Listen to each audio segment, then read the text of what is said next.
Welcome to Mobile Agent TV. I am Michael Thorne of Remax Little Oak Realty in Langley, BC, and my co-host, as always, is Dave Falkwer from Bridgewater, New Jersey's Remax Preferred Professionals and the Enviro Realty team. Dave, how are you doing, sir? I'm recovered. And We then, lost our playoff game the other night, which we really had no business even being in, considering everything that happened with the Mets this year. But I'm recovered. I'm ready. The football teams in New York, they both stink. Baseball's over, so I'm looking to find a soccer team to be a fan of or something.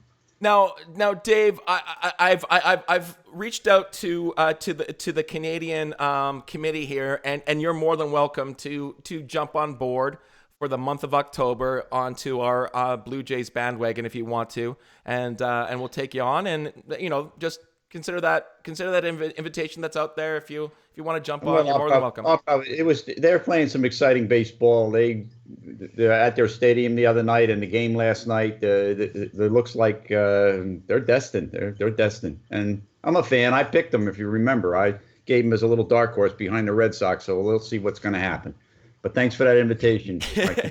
You certainly did. Now, we've got a brand new look to the show. We've been testing this out in our Remax Play Facebook group over the last week or so, and we figured, hey, there was no major hiccups. Let's go ahead and do this. So I know there was a problem with the intro. The countdown didn't get all the way down to 0, but we kind of think it was moving a little slower than it was supposed to be. So I will sort that out. But I want to let you know that we're broadcasting, editing this on the fly, and so we wanted to sort of up the look. But on November the 18th, we're going to bring on some people that in the background I've taken some training from that have enabled us to create this look. So mark your calendars, November 18th. It will help you broadcast live to Facebook and to YouTube. And very, very easy to do. So we're excited for the new look that the show has, and I think it's going to make it a lot more engaging. So all the people that are listening to this episode on iTunes, as a lot of you do, when you get a moment, pop on to mobileagenttv.com, take a look at the new look, and let us know what you think. I think we're pretty excited about it. Next week's episode is going to come to you at a special date and a special time, Thursday, October the 13th at 3 o'clock Pacific, 1 o'clock Eastern. We're coming to you live from Remax Recharge in Boston.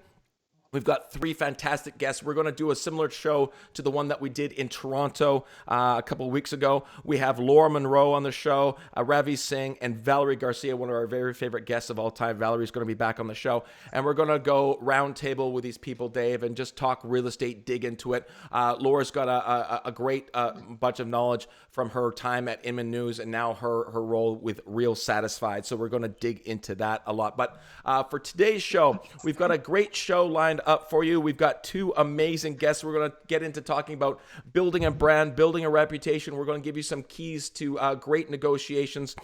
So without further ado, I'd like to introduce today's guests. They are Tamara and Shannon Stone, and you can get them on Twitter at Stone Sisters. And as always, we read out our guests' 160 Twitter bio, and it reads, 2 sisters buying and selling homes, investment and vacation property in Kelowna. We love what we do. We love living in the Okanagan, Canada's Hawaii. Welcome to the show, Tamara and Shannon. Thanks, you guys. I got Tamara right.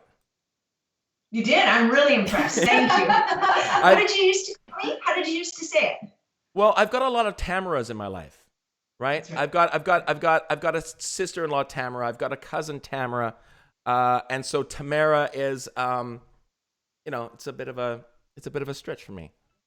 So I know it's hard. Just No, I've never met anybody by the name of. Tamara and Shannon, give us a brief history in your role in the real estate space. Oh, well, we started truly, our parents, we grew up in a real estate family. So our parents were in real estate, and we grew up truly negotiating around the dinner table. Like, we would come home with our report cards, and our dad would send us back to school and negotiate with our teachers for a better grade. So we started young, selling and negotiating. And then I got my real estate license a long time ago. I can't even believe you're making me say it, but 1995. That's 22 years, is it? And then Shannon joined up with me in 2005. Yeah. Fantastic. Now, I have to tell you a little bit of a story with my history with Tamara Stone. Tamara, you probably don't even know this story, but it had a huge impact on my falling in love with the Remax brand. That is, our team was somewhere else for 18 years. And my two amazing business partners, Trish and Jordan, were ready to go. They saw opportunities elsewhere. They saw that the opportunities that Remax presented. But I had been at this office since I was 15 years old. I was an assistant for 3 years, and then I was an agent for 18 years there. I'd grown up there, and so I kind of left kicking and screaming. Well, for the Remax viewers that are watching that aren't in Western Canada, there's a thing that Remax does in Western Canada. When you join Remax, whether you're a new agent or if you are a agent coming from another brand, they send you up to Kelowna and you sort of sit down there for 3 days. They teach you what it's like to be Remax. They show you the value of Remax. They talk about Lead Street and Main Street and all these opportunities. And on the end of the last day, they brought in 2 agents to sort of sit up in front of us that we could ask questions of that they could share. And one of those 2 guests was Tamara Stone. And I sat there and listened to a great agent sort of open their books and says, this is exactly how I do my business. And it was right there that I realized, oh, I'm in the right place, because I always wanted to share with other agents and have other agents share back with me, and to say, here's why I'm successful. This absolute place that's been consistent, my experience with every Remax agent over the last 5 years now that I've been with Remax, where they come from a place of plenty, where they're willing to share, they're willing to give away their secrets in exchange for your secrets. And it's a culture that's completely within the Remax brand. And I have taken that sort of attitude and done things like this with Dave. It changed my opinion of the brand quite a bit, and made me very, very comfortable. So Tamara, I'm sure you've made hundreds of new agents feel that way. Is it something you still do during the orientation? Is it something you're involved in? And where does that mindset come from that you're able to give up? I think they probably do it once a quarter or every other month, where you sit down and say, here's what I do, here's how I do it, and take what I know and run with it. It's an incredible opportunity to sort of slow down and think about, the benefit of the brand, of being with Remax, and sharing and giving away ideas, and even sitting up on that panel. Some of the questions that people ask, some of the things that they ask had never occurred to me. Shannon does it sometimes too. And, it just starts a great conversation, and it really is a family of sharing, and, it's fun. Dave, in your time, and I think probably we talked about that event before, does Remax in New Jersey say, now that you're with Remax, here's what it means to be with Remax, sort of calls you in and sort of gives you a 3-day test run on what it means like to be Remax? Well, we have a 1-day orientation here where they do have agents who sit up in front, and after they've explained all the technology and the things that we have here, it's not 3 days, but it's the exact same thing. There's agents sharing, and that's the way it's been since day one here, that just the sharing thing is where it all starts to get to this point of, confidence and everything else. And you sort of really, I can ditto what she says, that it immediately, let you know you're in the right place.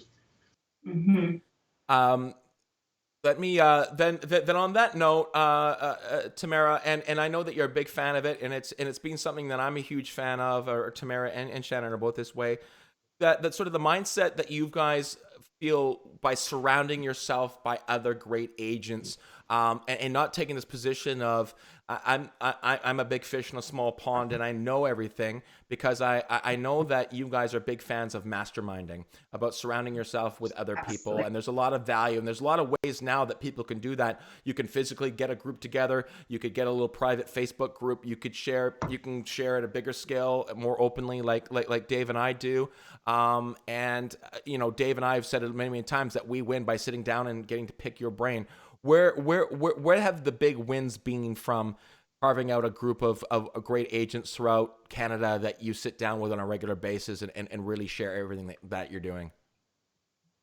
Well, more than a year ago, I guess almost a year and a half ago, we hired a coach, and that been unbelievable for our business. It's transformed our business. We really are the peons in the group, kind of like but it's such an amazing group of people. Everybody opens up their books and shares everything and all their ideas. And it really even encourages us to do that even more so. So that would be a huge difference and change that we've seen. And then we're part of a group called CCR, and that's a mastermind group as well, where we get together once a month on a Skype call like this, and you're different. Nobody's in competition with each other. It's different cities across Canada, and it's again an area where we've learned about new strategies for our website. We learned about retargeting and branding things and always different ideas, and even sometimes it's just reminders of things you sort of forget to do, going back to basics. I mean, that's been a big one, going back to basics. And it's from, sharing with other agents that you sort of get reminded of some of those things. And honestly, you guys know this, we all do, but the more you think you know, the more you realize there's a ton to learn. You don't know it all. No. So. Yeah, absolutely. Dave, you just sent me a text message. We're open about this process that we're doing right now on Mobile Agent TV. Apparently, we're a little bit in slow motion. There are some drop frames. I'm just learning this now. I have made it very clear that I'm very excited that we're in the month of October because they're going to release new MacBooks, and I am chugging along with a 2012 MacBook with very little RAM. So this is going to change once the Apple guys get on stage and announce new MacBooks. But please bear with us. Apparently, the show looks good. We're just a little bit slow motiony, so that will get sorted out. It's fine. It's fine. You can't see anything. So yeah. I'm pulling the sisters and Dave in through Skype, and then I'm resending it out through YouTube. But it's coming along, so it's fantastic. So on that note, one of the things I want to dig into with you guys is talking about reputation. And I had this little conversation in Remax Play with Jesse Peters the other day, and it's very noticeable when I see the two of you at conferences, be it R4, be it at an Activate, where people want to have a moment of your time, want to engage with you, that are excited to see you, and that is something that just doesn't happen overnight, building a reputation. And we can talk about, there's two really important ways to build reputations, I think, especially in the heavy Remax referral world, not only with other agents in your marketplace, not only with agents throughout North America in the Remax family, but also in your neighborhood. Talk about the importance and the effort that goes into having an A+ reputation within the industry, not only in your marketplace, but throughout the Remax system. Well, it's so important to have. And I think, our big philosophy with it is just to make sure that we're consistent. So, we go to the conferences. If you've seen us there, it's a bit embarrassing, but we go to the conferences dressed head to toe white suits. Yeah. We'll even do, if there's a fun night, we'll often dress, maybe we were kissed once. So it's all just kind of being consistent in that. We're also a little bit crazy. So the Pop Rocks, remember, Michael? Because you've done the Pop Rocks. Yes, the Pop Rocks. We hand out little packs of candy. Yeah. And rock with the Stone Sisters or sizzle with the Stone Sisters or whatever it is. Yeah. We, I think because there are the two of us and, we're together. I mean, the key at any of these networking events is to get out and network. Mm-hmm. And it can be a little intimidating if you see a group of people that you don't know or two people that you don't know standing together. So we're certainly on at the conference. We have a little competition between us to see who can, go get the most business cards or go and talk to the most people or, go up to somebody really serious and they do not look like they would be interested in, popping a pack of Pop Rocks and showing us their sizzle, but it's fun. Yeah. But it's, reputation is the key. That's all we're selling as realtors. I mean, it's a phenomenal business where we can have good quality of life and make really good income. And we have really no inventory costs. All we're selling is our integrity and our reputation. And that's the key. And, you hear the old saying that, it takes forever to build up a good reputation and it takes 1 second to have that reputation, not there anymore. Yeah. Yeah. So we're really fiercely protective of honestly, I think the reputation that our mom and dad started, they've got a really good name, or did. They're still here, but they're not real realtors anymore.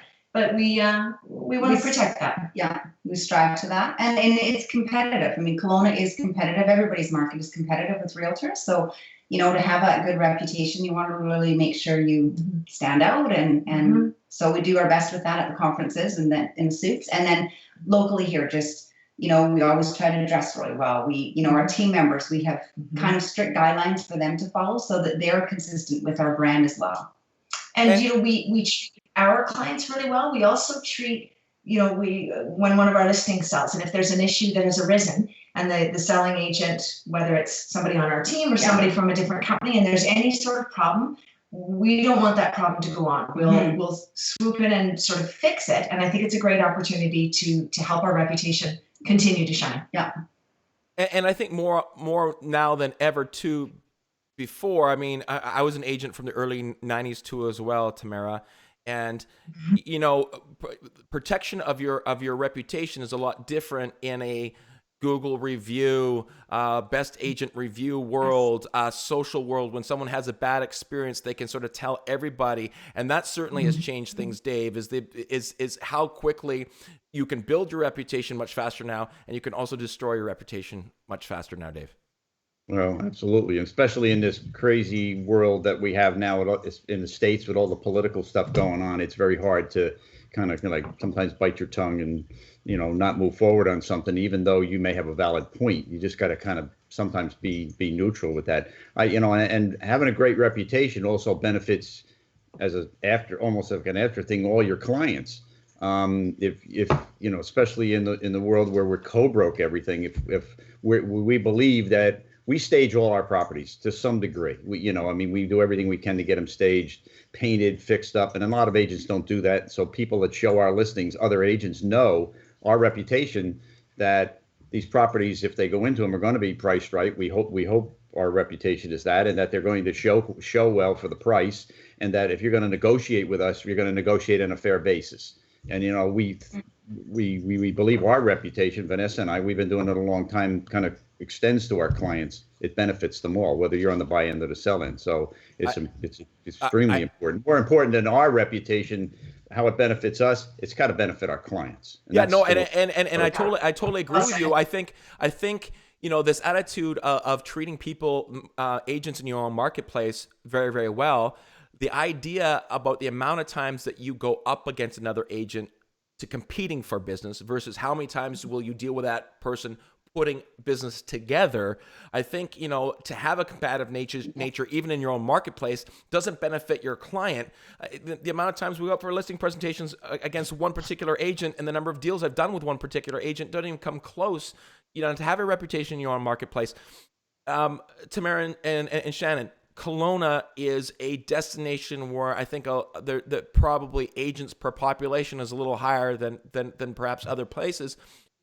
Do you find that having a great reputation amongst your competition, and I'll use bunny ears by saying competition,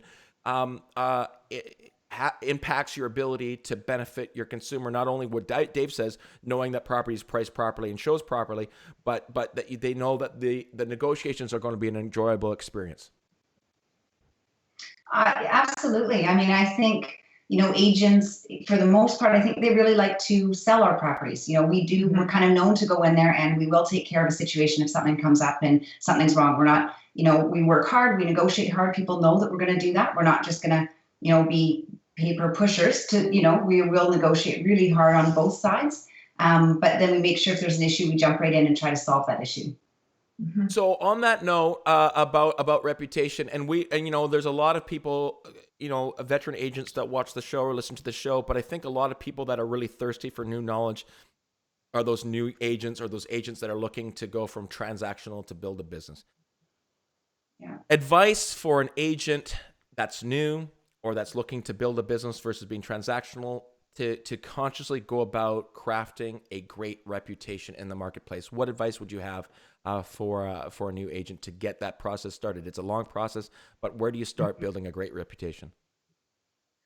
You start by treating people, as Dave's talking about, really treating everybody, looking after their best interests, and dealing with issues head on, pricing properly, negotiating fairly.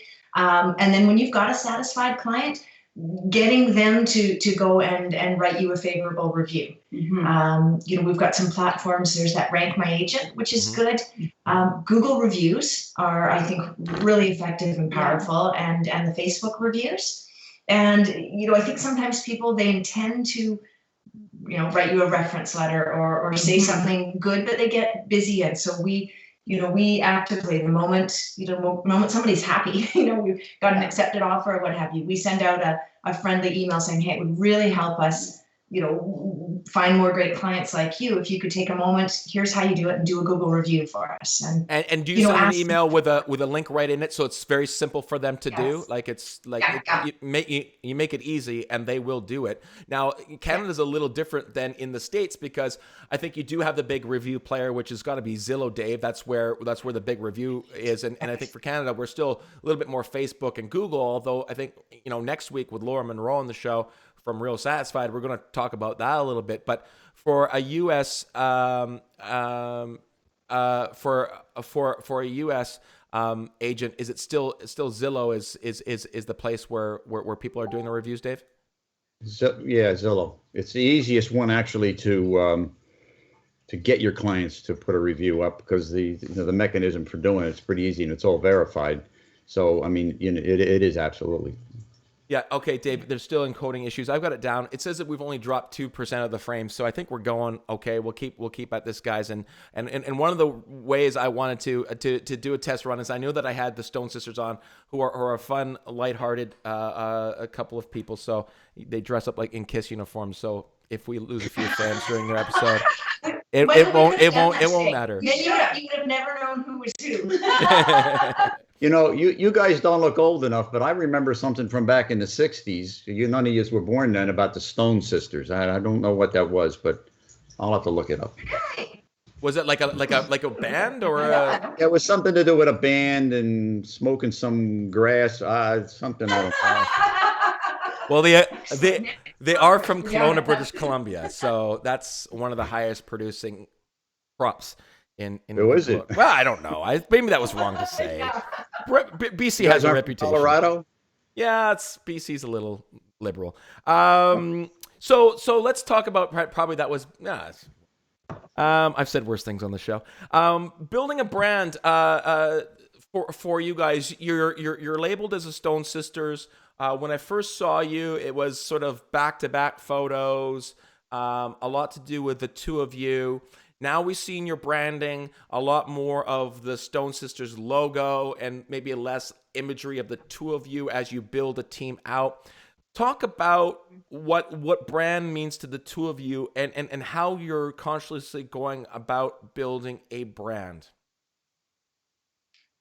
Oh, well, our brand, I think it means, for me, it's quality, and it's we want to really captivate that in our brand, and consistency. And so that's what we're trying to showcase when we show our brand. So because we are a team and we've grown, we've got 11 of us on our team.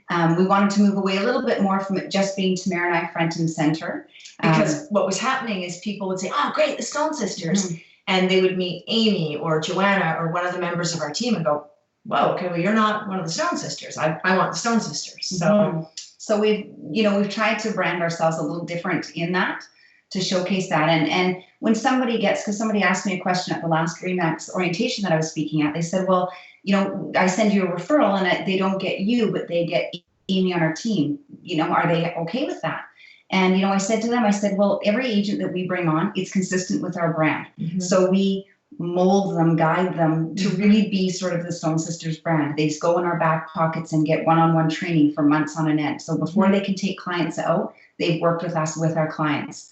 And so they really are sort of an extension of us. Yeah, really. And that's all consistent with the brand. And I know I keep saying that word consistent, but I think that's the most important thing in your brand.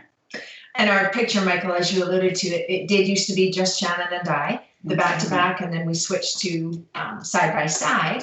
And then as we added a team, we went to, on some of our things, we have a car, for example. We've got a branded car here in town that our listing coordinator drives. And on that, we've got the big Stone Sisters logo, which is 3 stacked rocks standing up. And then it's Shannon and my picture. On the website, we have our picture sort of front and center, but on everything now, we do have the entire team, all 11 of us, 10 of us now, because one was just hired this week. But and the logo, the stone, the stack of rocks is getting bigger. We don't have our pictures on our real estate signs. It doesn't say Tamara Stone or Shannon Stone or Amy Anton. Our real estate signs, everything is Stone Sisters Group. And our logo. And, our team members, all of us with our voicemail, my voicemail says you've reached Tamara and Shannon Stone with Stone Sisters Group. Shannon says you've reached Shannon and Tamara. And everybody on the team, you've reached Amy with Stone Sisters Group. You've reached Mike with Stone Sisters Group. All of our emails are at stonesisters.com. And there is a cohesiveness amongst the group of us.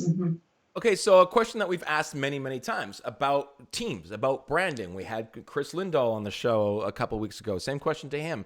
How do you juggle having the Stone Sisters brand and still leverage the international power of the balloon? How do you juggle that? Because I think for a lot of people building teams, and teams are going to continue to become a bigger and bigger part of it, that adds another layer of mixing those two brands together, that associated brand. So how have you guys gone about juggling that scenario?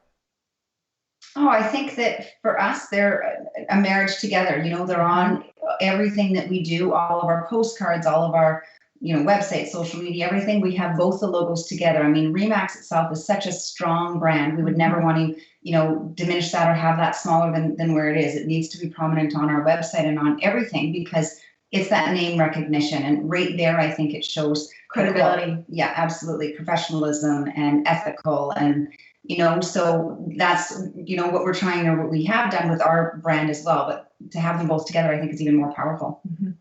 And for adding new members now, and we've talked about this a couple times in person, is finding those right people for the right fit for the team. I mean, there's no way you guys are adding a person to your team without it reflecting not only your reputation, because they kind of go hand in hand, and your brand. So what sort of things are you looking for to when you're adding another piece? How do you identify a personality trait that you say, okay, this is fitting with a brand, and you can polish that rock a little bit, like you say, this is how you present yourself, this is how. But how do you find the right personality for the right job in a team that's consistent with the brand? It's not easy. No, it's a really good Honestly. question. Trial and error, we've figured it out. I think we've got it now, but it's taken a bit to figure that out.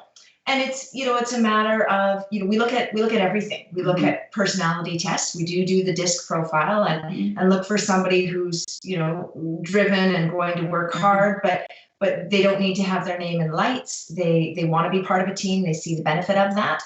They're willing to pitch in and help without, constantly worrying about the bottom line or what's their take of it going to be, or, really it is, Stone Sisters Group is a family within the RE/MAX family. And we do a lot of training.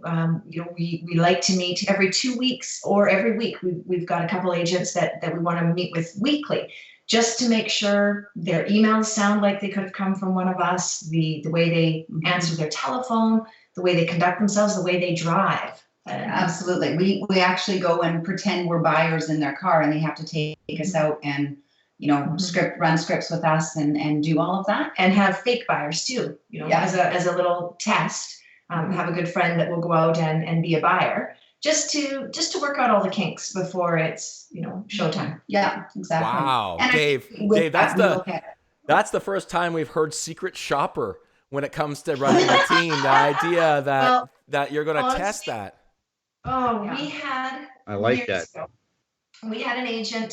A lovely, lovely agent, very good person who had worked on their own for a long time, join up with the team. And I think this agent wasn't used to running at the pace that we run, because we're crazy. Like I jump out of bed, like literally fly out of bed in the morning. And then I usually at 5. Yeah. And then I don't really stop until 8 p.m. when I'm asleep. But we had an agent on the team, and as I said, a lovely, experienced agent. Yeah. But was out with some good buyers of ours, and just I think feeling a little bit, under pressure and feeling a little bit frazzled, and representing the Stone Sisters group, and perhaps a little bit nervous about it. And she backed down a driveway With the garbage can. garbage can. Then she dragged the garbage can for a while with her. And then the garbage can fell to the side of the road. They went to another house. Then somewhere on the highway, she picked up a pylon, like one of the orange pylons, and drove with that back to the office. Like it was a nice pylon, okay? Come on. So yeah, secret shoppers, it's the key. It is, honestly. And we look for someone that's ethical and trustworthy and, all of those things as well. That's really important. Yeah, we've worked so hard. 22 years of building this brand very carefully, very deliberately, really trying to offer the absolute best service we can. And everybody on the team has to represent that too. Yeah. And treat everybody as though they're their family. Like when we're working with buyers, it's, we're treating them as though it's our parents buying a place, or, we had a fellow that we took out years ago, and he's become a great client, refers us a lot of business, but he moved here from out of town, and Tamara took him out, and he gets in the car and he's like, oh, I'm so excited. This is awesome. I'm going to buy a house today. Tamara looked at him, put the car in park and said, you are not buying a house today. This is our first day going out. We're going to look at neighborhoods. We're going to get familiar with the areas. I'm going to get a really good feel of what you're looking for. And then we're going to make an informed decision. Yeah, and through because he bought houses all across the country, and I think he was expecting a salesperson. And we don't consider ourselves salespeople. We really don't. We help them make decisions, but it's that integrity again. Absolutely. That's an amazing story, and I think that's the idea of building that long term. Here's the systems, building the brand, earning that trust, and then they speak. That's a very different experience they've had with you than all the other homes they've built, and that goes to all that. How do you guys go through the issue of having the discussion with a new agent that says, because I think teams didn't exist when I got in the business, so I didn't have an opportunity to join a team to learn from like a super ethical, super professional agent, then to go off on my own. How do you guys, and the same question we asked Chris, how do you guys go about supporting that, and that's okay for the Stone Sisters group to say, okay, you're coming on for 5 years, then you're going to cut your teeth and you're going to go out on your own? Or is that something you try to find out right away because that's something you don't want to have happen? Are you looking for lifers, or are you looking for people that are learning, going on their own? How do you juggle that? We look for people that want to stay on a team forever. We look for lifers for sure. At the same time, you can't predict that. And if somebody truly is going to come learn everything we do and then go on their own, they're going to. It's funny because when we first started growing our team, we sort of thought, oh, we don't want to share everything with this person because what if they go on their own? Well, then we thought, well, so they do. So yeah, it's our preference is not to have a brand new agent come on the team, just because it's so labor intensive. There's so much that you need to do with the training, and I don't know that somebody who isn't experienced understands how hard it is to get that lead, to make the phone ring. It looks pretty easy when we're handing out leads, a lot of leads. And if somebody hasn't been on their own before, they may not quite appreciate, the time that's gone into getting those leads. So we like somebody who's been out there, worked on their own for a bit, starved a little bit. Yes, struggled a bit, and then they look towards the team because then they just appreciate that team environment, even more so. And we sign our selling partners. We sign the agents on our team to a 1-year contract with the hope that they'll stay with us forever. But as Shannon said, we can't control that. So we've been fortunate though. Our team members are. I think we have lifers. I do. Yeah, I really do. Touch wood right now. Yeah. but you also said that was a bit of a learning process to go through. And Dave, we've heard it before. Hire slow, fire fast. And you're going through that process of adding the teams, and I think you got to put together a system, Dave, when you're adding someone, even if it's just an assistant, saying this is what it's about, this is what we require from you. Here's the benefits of working with a team, Dave. That's because you can't really go about changing a personality. Those are kind of set in stone a little bit, are they? You're not gonna magically change someone's motivation or their why just because they're involved with a team. No, and you have to. That's whether the disc evaluation or assessment comes into play in my mind, or some type of one that you can get a basic framework about whether somebody should be on your team or they shouldn't, and then for us, it's been sort of trial and error. You have to learn how to be able to evaluate people and to get them to, go along with how you're structuring your team. With that said, could you guys kind of go into just in a very general way how your team is structured, how much of listing and selling do you guys actually do? I'm sure you have admins and people are lead generators. I mean, just could you give us a general overview of how your team's structured? We have, so far this year, we've sold 223 properties. Yeah. Of those, about 70% is listings. And of the 70% that are listings, Shannon and I were involved in all of them. Mm-hmm. We're directly involved, and only us and our listing coordinator is involved in probably 80% of them. Probably a bit more. 90%. We're starting to have some of the team members be the lead on listings. Mm-hmm. We've got a couple team members that are well experienced now and well versed in how our marketing program works. Mm-hmm. And so that's and then the other selling partners, we don't call them buyers agents. They're working on working with the buyers. We have a licensed office manager, mm-hmm. and then 2 unlicensed administrative gals. One who helps with all our listings. She drives the Stone Sisters car and really is the communications liaison with our listings. Mm-hmm. And then the other gal does kind of marketing, social media, and then is sort of support network for the other 2 gals. I love that, gals. I love that. Is that we don't hear that enough? Gals. So like we call them girls. Yeah. There are 2 guys out of the 11. So gals is kind of like guys. I got the G in there and we're covered. Well, and I love the Stone Sisters group photo with the guys on their hands on their hip. It's a neat branding thing. Yeah. So that's good. Guys, their wives are like, really? And they had to. I don't know if you've noticed, but their knees are bent too. Like they've actually got the. We're gonna Photoshop on his skirts. We haven't told them yet. We should. Question that I've asked a lot of, Dave and I have asked a lot of team members or team leaders. When do you know it's time to add the 3rd, 5th, 10th piece to the team? I think always. Like if it's the right person. Good answer. I think you always should be looking, and I think if it's the right person and they come along, we always should be hiring them. Mm-hmm. It's making sure that you don't hire the wrong person. Our goal, and it's it's something that we're working towards. We haven't quite nailed it yet, but our goal is for our team partners, our selling partners, to generate about 25% of their own business, with us providing 75% of the leads or the business. And I think with a little more time, Shannon and I are really trying to focus now on working on the business, a little less in the business. And sort of honing some of those systems too, and to help them sort of work on that 25%. Mm-hmm. Amazing. Let's segue now into negotiating, which is such. There's a couple skill sets, Dave, that are absolutely paramount to having a successful business. One of those being pricing. We've said it before. You got to know your pricing. That is an absolute magical skill set to have a great business.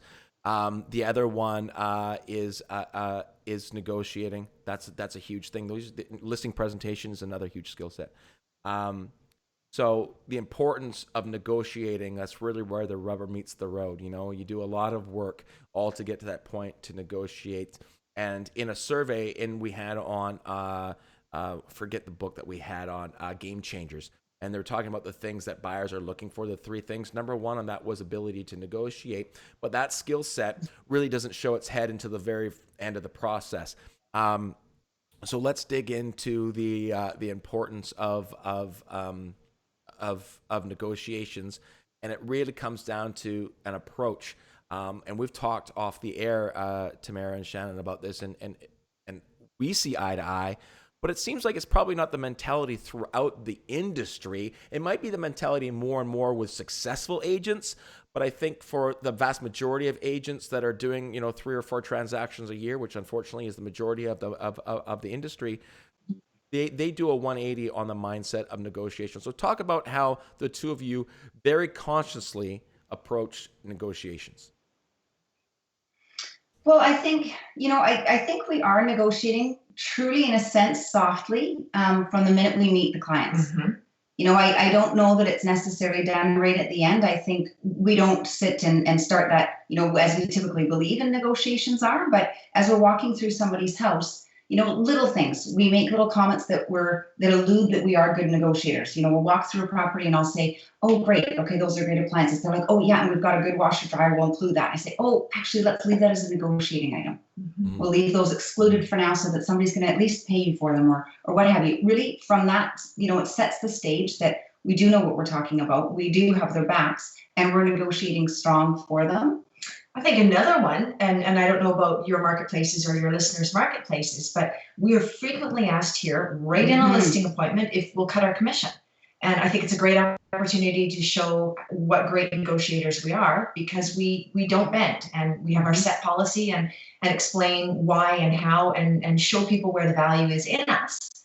And in doing so, they and we'll remind them that, we're negotiating hard to protect, give us the ability to spend the money marketing their home that we need to spend. And we will negotiate that hard on their behalf when we've got a buyer in front of us. That's an interesting thing, and I don't know where I picked up in this business. It's these little phrasing things differently. It's the Lee Brown, is your house a 6 or a 10 script that really changes things. It's something I've said in my business for 10 plus years. Is when the conversation come up, says, will you cut your commission? And I simply look the seller in the eyes and say, okay, let's negotiate that. And if I lose this negotiation to you, you shouldn't hire me. I love yes, that's great. Yeah, because the mindset is, if you want to negotiate $2,000 over my commission, and you're a teacher and you're a police officer, and you are able to out negotiate me, who I'm supposed to be a professional negotiator, then do you want me to go to bat when we're negotiating your $800,000? I said to him, let's negotiate commissions, and if you win, don't hire me. And I think that really lets people put things in perspective, because saving $2,000 during the listing presentation versus saving $15,000 or conditions or dates or deposit or all the other things that we negotiate are way more consequential than a $2,000 cut on a commission. And so Dave, you are setting that mindset right then. I mean, you get asked, I'll ask you right off the bat because I don't know what your answer is. Dave, will you and Vanessa cut your commission? No. End of negotiations. Actually, be honest with you, that's essentially what we do. And what I find is most agents, when they're asked something like that, they're afraid to say no, and that's why they reduce their commission. If you have done all your presentation properly and you've gone through your whole dog and pony show, so to speak, and you've conducted yourself the way you're supposed to conduct yourself, it's very easy just to say no. My commission is what my commission is, and I've never had an issue with it ever. But isn't that a well? I'm not listing my house with you. Well, then I've not done a good job convincing you of the services and the value I'm going to bring you. And it's not just the negotiation part; it's all the marketing and all the other things that you do. And if you say you are willing to negotiate commission, aren't you tipping your hand that you therefore are a transactional agent versus a business? And if that's the case, when it comes down to the nitty-gritty negotiations, when it's that agent versus another agent, and they have a transactional mindset, they're going to do what it takes to get that deal put together, not for the best interest necessarily of the seller, but they're also looking at the transaction. And the moment you consider the transaction over the business, you personally have some skin in the game, and the last thing a seller wants to know or a buyer wants to know is that you personally have skin in the game. And I think tipping your hand, saying, "Yeah, I'm willing to be transactional," changes things dramatically. And I think that's a mindset, Tamara and Shannon, that we need to avoid. And like you say, you're negotiating right up front about that skill set. So what happens when you get to the negotiation table and you're across the table or over the phone or in an office with the agent from the other side? How do you approach that part of the negotiations? I think that we don't go to, we're not battling against them. We're not at opposite ends. I think sometimes, we'll be dealing with negotiating and the other agent comes in and, they've got their hands raised and they're ready for this battle. I'm thinking, well, we've got a seller that wants to sell. We've got a buyer that's wanting to buy. So let's find that equal ground. We don't need to, to fight, sort of. Yeah. Yeah. And you said it was almost, Tamara, and hopefully I'm using the word right, but you're willing to be underestimated a little bit, and you're going to go in. Oh, yeah, 100%.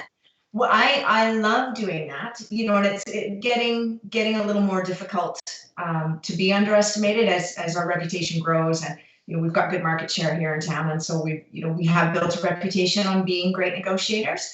But you'll get a young gun, and you'll get some an old school guy in who just thinks, okay, sweetheart, here's how it's done.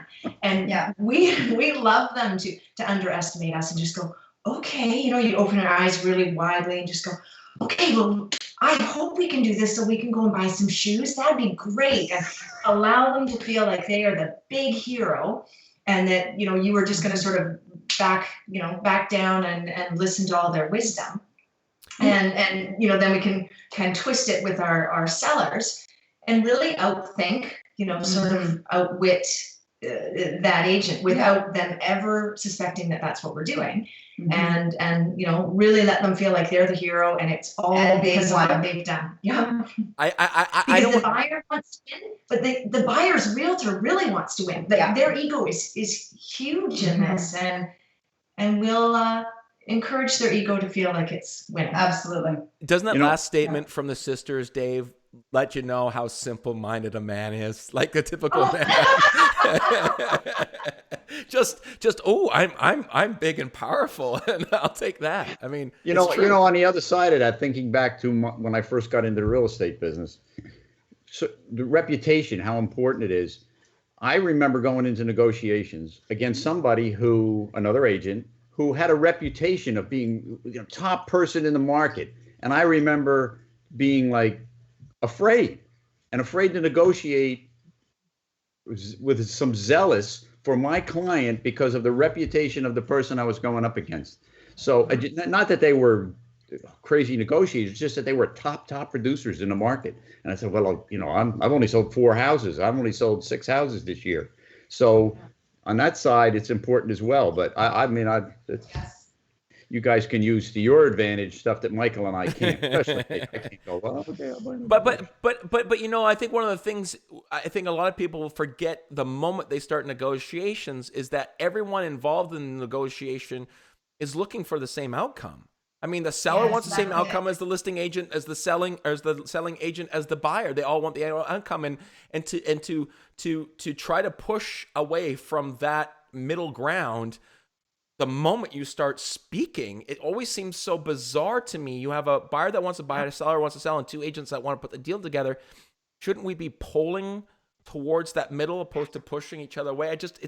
It's an odd mindset that comes sort of almost instinctually. It becomes combative, and I almost have to say to my clients when I'm with them in person and I'm making a phone call to the other agent, I don't step outside the room because I want my clients to feel like I'm not having some private conversation. I have to say to my client, look, my job is to make this person on the other end fall in love with me, and so be mindful of when you hear me talking to the other agent that I'm negotiating for your best interest, but it's important that the person loves us. That's how you're going to get to a middle ground. So true. That's a great point. I love that.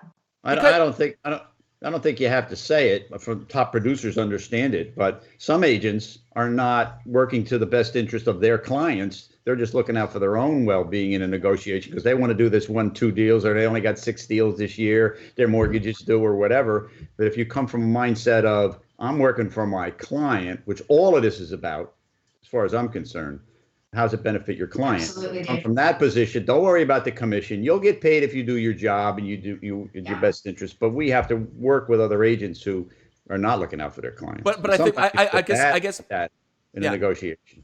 I guess my point with that, Dave, was I think a lot of our clients assume that good negotiations means becoming combative with the other agent, like going to battle for them. And I think you have to educate your clients saying, no, that's not good negotiations. We're not here to bruise an ego or to get someone's back up in the air and have them pull away. I have to bring that guy to us so that they can, especially in this very digital world where we don't get to sit down at the dinner table as much as we used to do.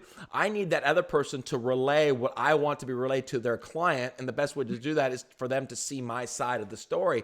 And I think there's a little bit of the education of the other agent to let them know that I am going to butter them up, because I think our seller sees us buttering up the other agent as selling them short, I think, a little bit. I don't know if that's the case, but I think that's somewhat of a mindset. So as far as any other negotiation tips that you have for new agents, Tamara, how about when we get down, or Tamara and Shannon, when we get down to the nitty gritty and it's that last little bit, there's a contentious issue. We always get it down from being 8 issues down to 1 or 2. Where does negotiation come in at that point?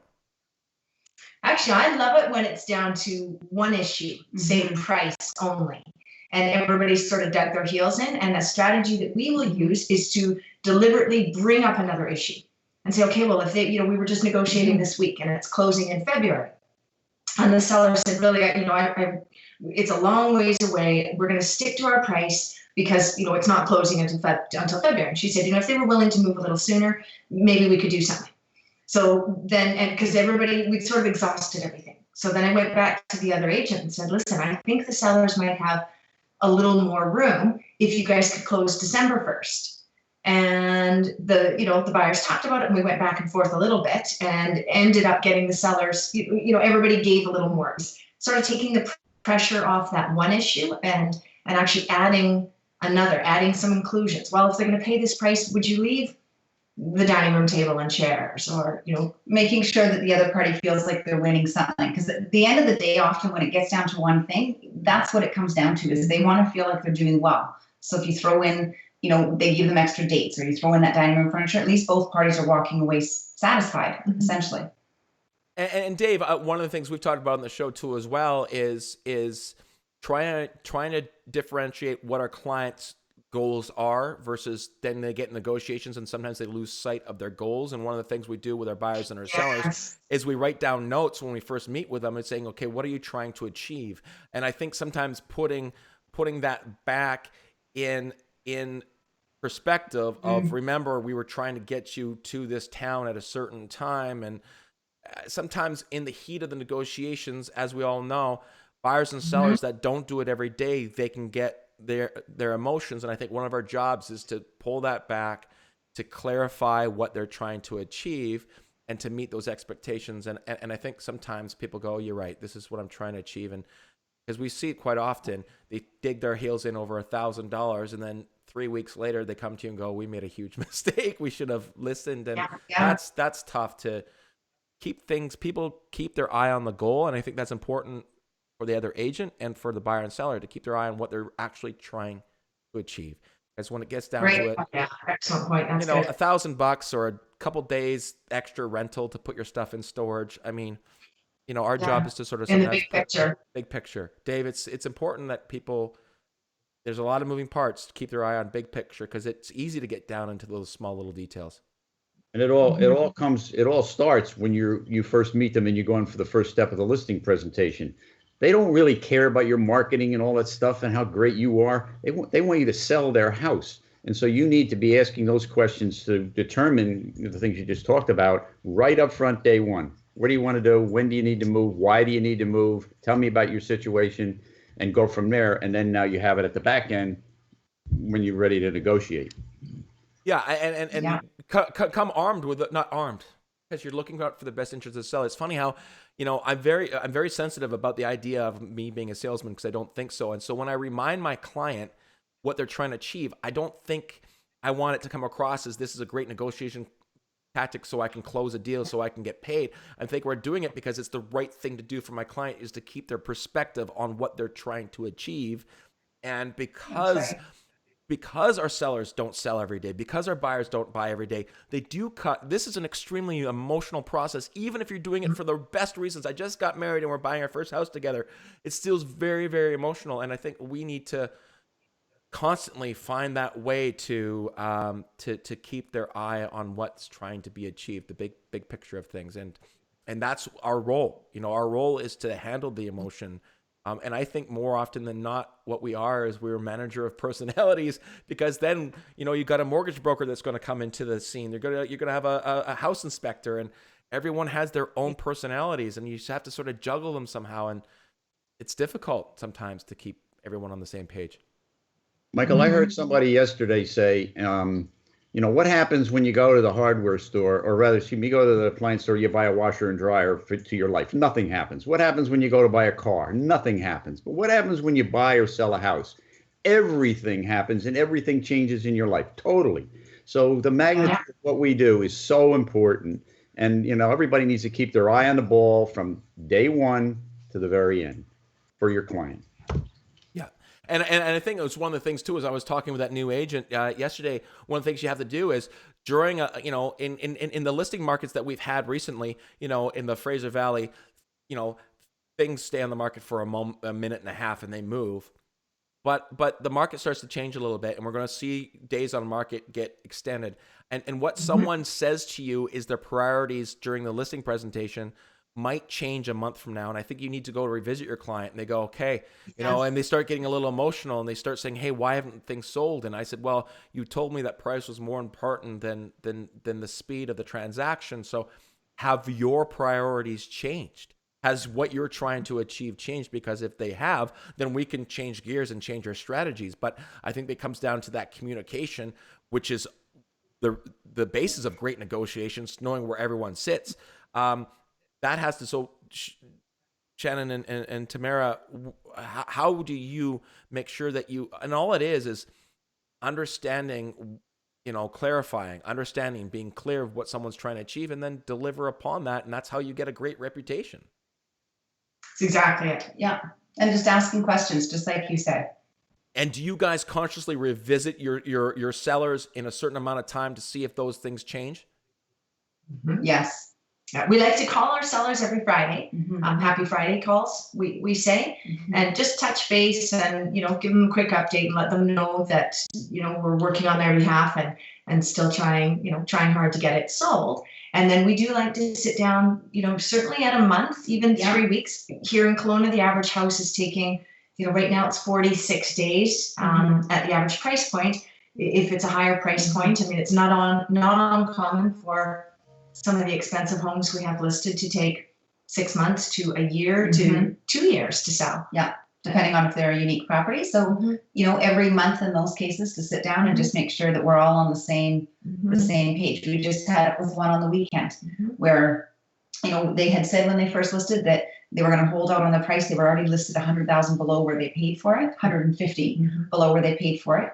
The market conditions have changed since when they bought. And, we needed to reduce again. And they said, absolutely not. We're good to just hold on until spring next year. We're not in any rush.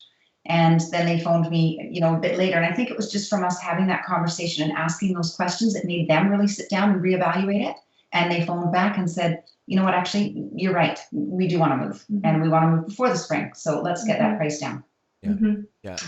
We like to have something that our dad taught us called, we've always got a pending event. And that's a reason for people to make a decision, because, I think something people forget is that no decision is a decision, to just sort of sit in limbo. And so we'll have a pending event of the, changes to the lending rules in Canada and how that may have a negative impact on our market.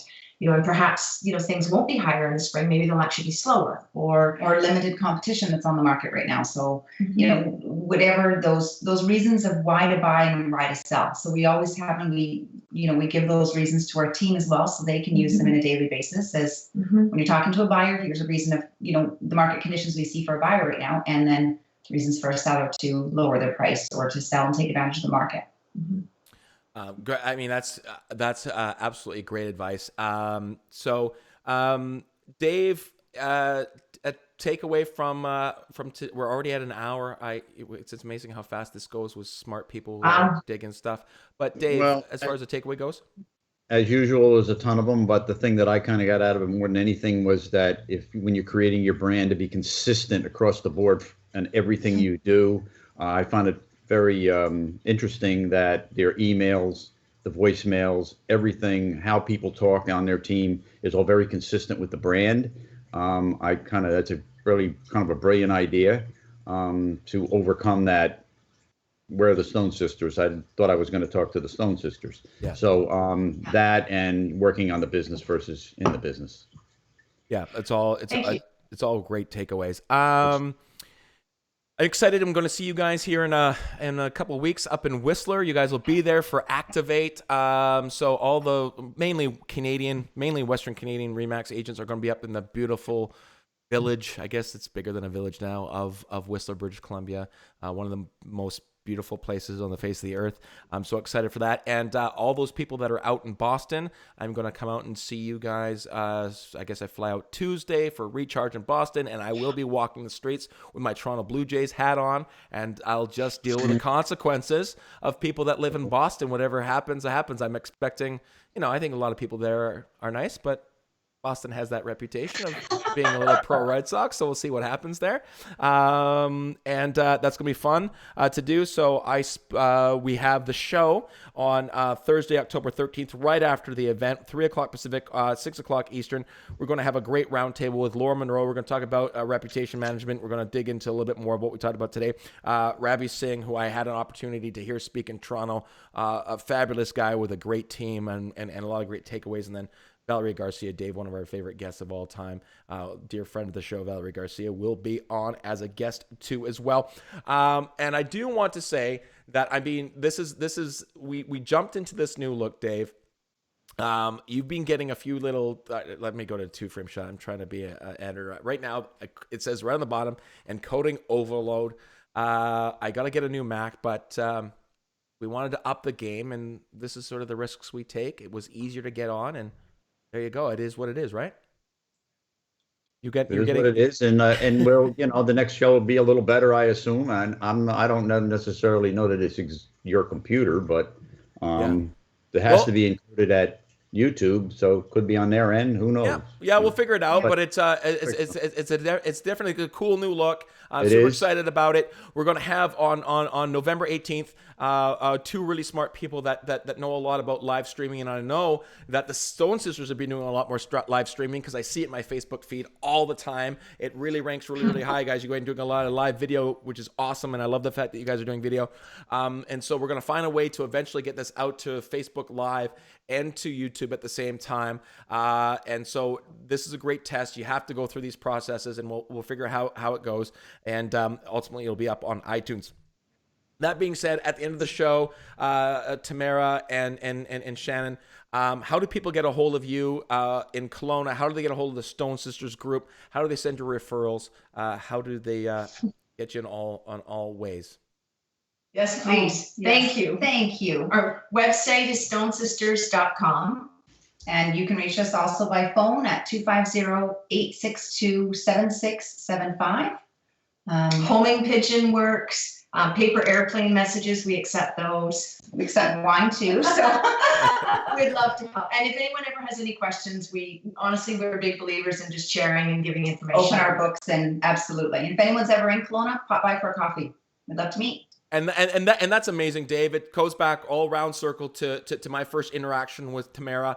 This attitude of sharing, we hear it. I mean, it almost gets sick of saying this on the show after we do an hour with someone who, just like they said, if you ever want to know something, call us. We'll open up our books. Like, it's just amazing how and really is what made me fall in love with this brand and the people within it. It's continually this conversation every single episode, someone opening up their books and sharing, and it's unbelievable. You want to know what the one advantage of being with Remax is? It's just that. Just getting an insight to what other agents are doing that are going to help your bet. I mean, forget all the other things. That's the win-win-win. It's an amazingly sharing family, Dave, and I mean, you've been at this for 30 years with Remax. You know what it's like. You're the same way. The fact that, I think one of the most sacred things, Dave, that a person has is their listing presentation. And you stand up in front of a group of people, you've recorded it and say, here's our killer listing presentation that we fine-tuned for 30 years, and here's what we do, and here's our downloads. That shocks me, Dave, and it's just what the Stone Sisters said. It's amazing. It is. So thank you, everyone. Be interesting to see how this plays out, the recording. It is going to be interesting. I mean, that's the nice thing is that I said to Shannon and Tamara, like, here we go. We're going to see if this works. And I think it's going to be better than it is. And it seemed to stream a little faster on Facebook Live than YouTube. And you're right. It might be an encoding issue.